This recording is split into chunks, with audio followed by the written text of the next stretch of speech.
My name is Mitesh Semwal and I am an international hospitality and tourism professional and director of the RIMT Institute of Hotel Management Badripur Jogiwala Dehradun. आज हम बात करेंगे wines के बारे में। अगर आप एक अच्छे बारटेंडर, इंटरनेशनल होटेलियर एंड एक सर्विस पर्सनल बनना चाहते हैं तो वाइन्स को बेसिकली हमें समझना बहुत ज़रूरी है। दो मेन रीजन्स है वाइन के पूरे वर्ल्ड में, एक है French wines and second is Italian wines.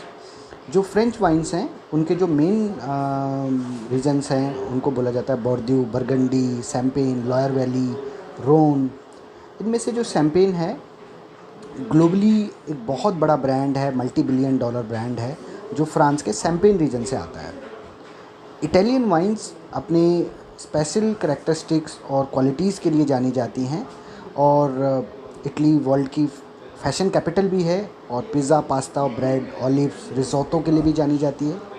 जब भी हम कोई वाइन देखें तो उसके वाइन के लेबल्स को हमें स्टडी करना बहुत ज़रूरी है और उस पर ये जो टर्म्स दी हुई होती हैं, वैराइटल वाइन्स, जेनरिक वाइन्स, इनका मतलब क्या होता है ये हमें समझना बहुत ज़रूरी है।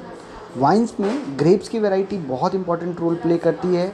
कौन सी जोग्राफिकल इंडिकेशन से वो आती हैं वो बहुत इंपॉर्टेंट रोल प्ले करती है एंड ये बहुत स्ट्रॉन्गली कंट्रोल्ड होती हैं यूरोपियन यूनियन के जो रूल्स हैं उनसे। और वहीं इसी कारण से वाइन्स का जो ब्रांडिंग है वो ग्लोबली पूरे वर्ल्ड में बहुत हाई लेवल पर जाता है। वाइन्स को वाइट वाइन्स, रेड वाइन और sparkling wine, dessert wine, fortified wines, इन कैटेगरीज़ में अगेन डिवाइड किया जाता है।